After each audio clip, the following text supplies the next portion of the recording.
बोलो जयकारा बोल मेरे श्री गुरु महाराज की जय। सभी गुरुमुख प्रेमियों से सप्रेम जय सच्चिदानंद। दीपावली दीपावली पर्व सारा संसार मनाता है।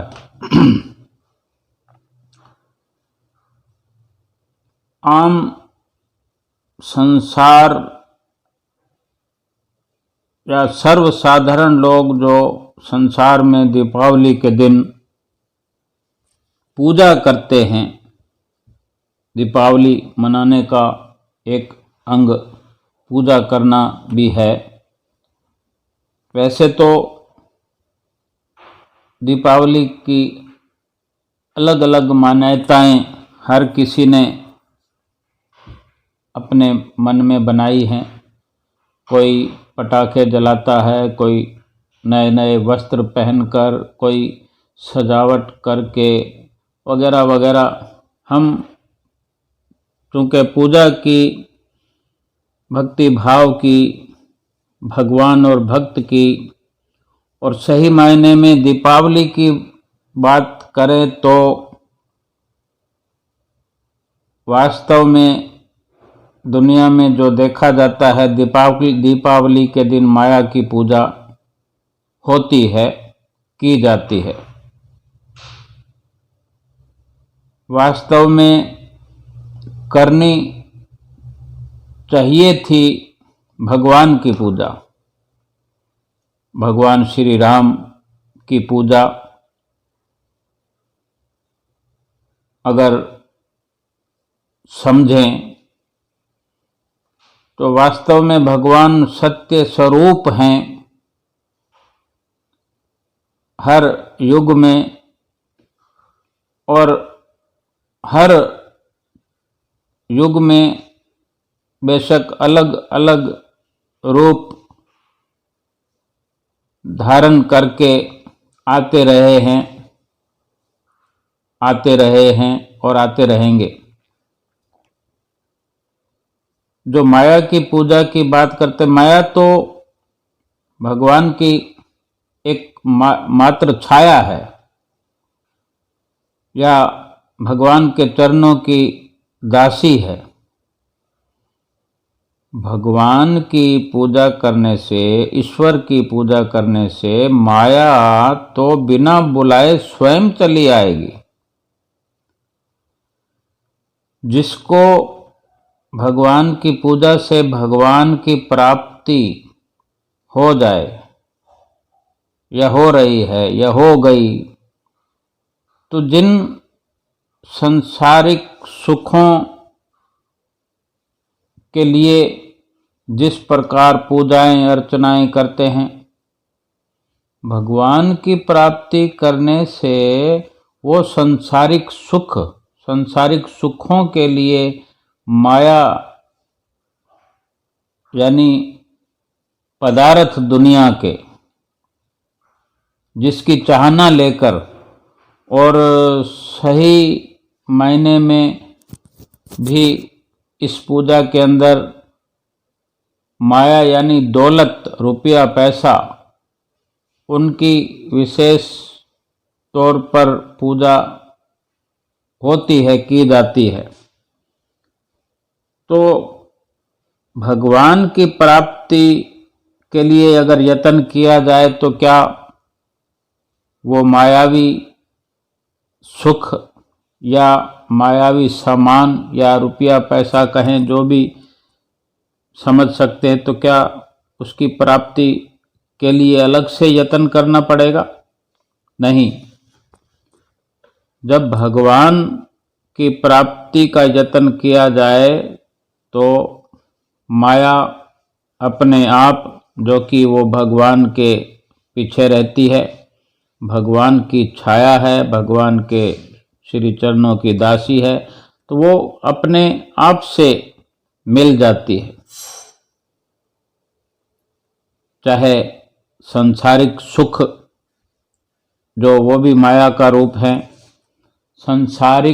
संसार के बड़े से बड़े सुख भगवान प्राप्ति के साथ अपने आप मिल जाते हैं। और ये हर किसी ने अपने अपने नज़रिए से दीपावली का जो पर्व है, दीपावली की जो पूजा है, अपने अपने मत से, अपने विचार से एक अलग अलग रूप दे रखा है। वैसे दीपावली के दिन भगवान श्री राम, जो कि रावण का वध करके जो दिखाया है, श्री रामायण जी में दर्शाया है कि ये एक बहुत बड़ा मिशन श्री रामचंद्र जी महाराज जी के जीवन में जो हमको देखने को मिला, सुनने को, पढ़ने को,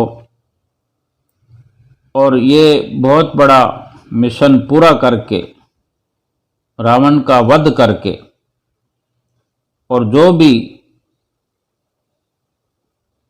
परेशानियां थी सबका हल करके, जिन जिन को, ऋषियों मुनियों को, और भी इस प्रकार से जो भी भगवान श्री राम इस धरती पर आए, सबके लिए खुशियां, सबके लिए सुख चहुं ओर बरसाया।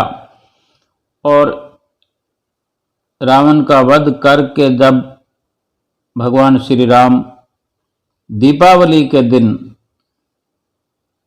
अयोध्या में पहुंचे, अयोध्या में आगमन हुआ भगवान श्री रामचंद्र जी महाराज का, इस आगमन की खुशी में और जो जीत हासिल श्री रामचंद्र जी महाराज वानर सेना के साथ और अपने सभी चहेते सेवकों के साथ जो जीत हासिल करके अयोध्या में पहुंचे, तो अयोध्या वासियों ने इसी खुशी में घर घर दीप जलाए थे, दीप जलाकर खुशियां मनाई थी। और उसी दिन को दीपावली के रूप में तब से जाना जाता है और उत्सव पर्व के रूप में मनाया जाने लगा। लेकिन अब उसी दीपावली के पर्व को लक्ष्मी पूजा का दिन अगर माना जाता है, तो ये अपनी एक विचारधारा है। भगवान की जो दिन भगवान के घर आने की, अपने अयोध्या में आने की खुशी का था, उसको थोड़ा सा हटकर मनाया जाने लगा। और वैसे सुखों के भंडार ईश्वर को भूलकर जड़ वस्तुओं की, माया की उपासना इंसान करने लगा है। आम लोगों की इस प्रकार की धारणाएं भी होती हैं कि अधिक से अधिक रुपए, नोट, सिक्के, चांदी के हों, सोने के हों, कागज के जो नोट हैं, जितने अधिक से अधिक थाली में रखे जाएं और पूजा की जाए, तो कोई अपनी अपनी धारणाओं से सोचता है कि बहुत सारी माया आ जाती है, बहुत रुपया आ जाता है। तो ये अपने अपने समझ की बात है। लेकिन ये संतों महापुरुषों के नजरिए से देखें तो ये एक भूल है कि सुखों के भंडार और माया के पति ईश्वर, मायापति ईश्वर जो कि सुखों का भंडार है, उसको छोड़कर जड़ वस्तुओं की, माया की उपासना अगर ये जीव करने लगा है, तो ये संतों महापुरुषों की दृष्टि में बहुत बड़ी भूल है। आम लोगों की इस भूल को संत महापुरुष दूर करते हैं कि ए जीव, मालिक भगवान जो सत्य चित्त आनंद है उसकी पूजा अर्चना की जाए। जिस प्रकार भगवान श्री राम के अयोध्या में पधारने पर दीपक जलाए गए थे, उसी तरह से आज अपने दिल में प्रेम के दीपक जलाकर ईश्वर को विराजमान करना है। वो एक आदर्श था, आदर्शवादी मर्यादा पुरुषोत्तम श्री राम कहलाए हैं। वो एक इशारा है। ये संत महापुरुष हमें समझाते हैं अपने अनुभवों के द्वारा कि जो उस वक़्त श्री राम जी के समय में जो दर्शाया गया, जिससे हमें समझना चाहिए, ये संत महापुरुष हमें बताते हैं कि मालिक सत्य चित्त आनंद है, उसकी पूजा आराधना करते हुए और उस वक़्त जो दीपक जलाए गए थे बाहर, उसी तरह से अपने अंदर की हृदय रूपी अयोध्या नगरी में प्रेम के दीपक जलाकर और जो वध करना है, जीत हासिल करनी है, वो मन रूपी रावण पर जीत हासिल करके, मन रूपी रावण को मार करके, यानी उसको उसकी मैं, उसका अहंकार मिटा करके वहाँ पर प्रभु को विराजमान करते हुए वहाँ दीप जलाकर अपने घट में योग की अग्नि से प्रेम के दीपक जला करके प्रकाशमय करना है अपने हृदय को, हृदय रूपी अयोध्या नगरी को। और जब माया के पति भगवान स्वयं अगर हृदय में विराजमान हो जाएंगे तो माया की इच्छा, सांसारिक सुखों की इच्छा ना करने पर भी माया और संसारी सुख, हम चूंकि भगवान के सेवक कहलाएंगे, हमारे पीछे पीछे माया भी रहेगी और संसार के सुख भी रहेंगे। श्री रामचरितमानस में लिखा भी है, श्री रामायण जी में जो लिखा है उसका अनुसरण अगर सही मायने में किया जाए तो बात कुछ और होती है, लेकिन केवल उसको ऊपरी तौर पर बिना मन लगाए, बिना सार को समझे, केवल मात्र रटा लगाने से लाभ नहीं होता। किसी एक दो लाइनों का भी स्वाध्याय कर लिया जाए और उस पर मनन किया जाए तो रामायण भंडार है सुखों का। क्या लिखा है? जिम सरिता सागर महु जाही, जदपि ताहि कामना नाहि। तिम सुख संपत्ति बिन ही बोलाए, धर्मशील पहि जाहि सुभाए। जिसका अर्थ यह है कि जिस प्रकार सागर को कोई इच्छा न होते हुए भी सब नदियां अपने आप उस सागर की ओर आकर्षित होकर उसमें मिलने का प्रयास करती हैं, मिलने को आतुर रहती हैं, इसी प्रकार संसार की सब सुख संपत्ति ऐश्वर्या भोग के समान प्रभु भक्तों के पीछे स्वयं ही भागते फिरते हैं, यद्यपि वो इनकी इच्छा नहीं करता।